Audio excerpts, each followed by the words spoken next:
허균, 조선 최고의 천재이다나. 예절의 가르침이 어찌 자유를 엇매리오.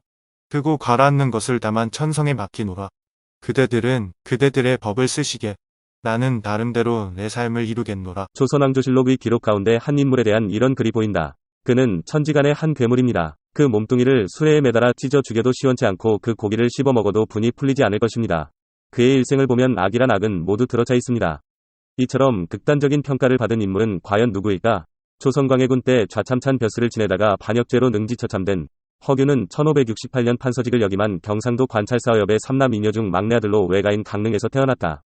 맏형 허성과 중형 허봉은 부친과 더불어 조정의 명신으로 활약하였으며 성리학과 문장 외교 활동으로 이름이 높았다.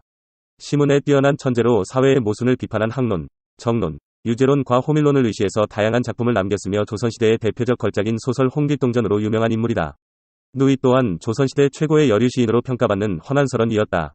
허균은 1597년 과거에 장원급제하고 1610년 진주부사로 명나라에 가서 한국 최초의 천주교 신도가 되었을 정도로 진보적인 인물이자 뛰어난 사상가, 개혁가였다. 한때 당대의 실력자였던 이의청과 결탁하여 패모론을 주장하면서 왕의 신임을 받아 예조참회, 좌찬성 등을 역임했으나 국가의 변난을 기도했다는 죄목으로 참수형을 당했다. 때문에 그의 저작들은 모두 불태워지고 성수시와 학산초담, 성소부부고 등 일부만이 남아 전한다.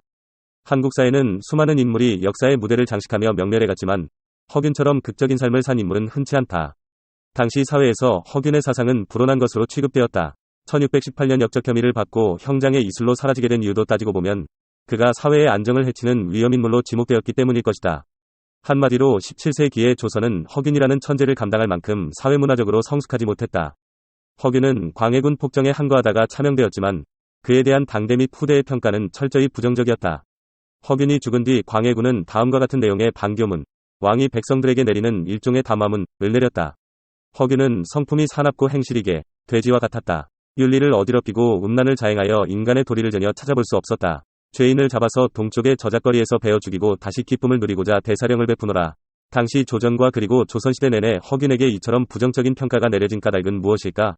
이것은 무엇보다 허균의 사상과 행동이 당시의 주류적 흐름인 주자성리학에서 상당히 일탈해 있었기 때문일 것이다.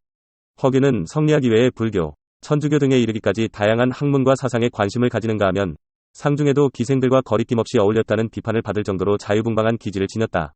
이는 겉으로나마 점잖고 조신한 선비의 모습을 보이려 했던 다른 학자들의 반발을 샀고 특히 과단하고 직선적인 기질은 다른 학자들과 쉽게 타협하지 못하는 요인이었다.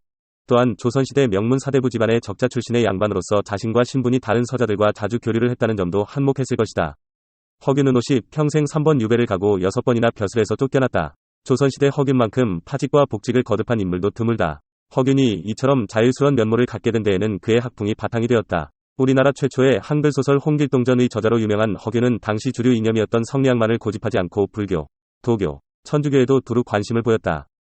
성리학이 모든 것을 통제하던 조선시대의 조정의 관리가 불교에 관심을 갖는다는 것은 지극히 위험한 일이었지만 허균은 우리나라 불교계를 대표하는 서산대사와 사명당과도 매우 친밀하게 지냈다. 서산대사는 문집의 서문을 허균에게 부탁할 정도였으며 사명당이 열반에 들었을 때 비문을 쓴 것도 허균이었다. 허균이 서산대사에게 보낸 편지에는 벼슬을 마치면 스님께서 요구하는 대로 산에 가서 돌을 닦겠다는 귀절이 있다.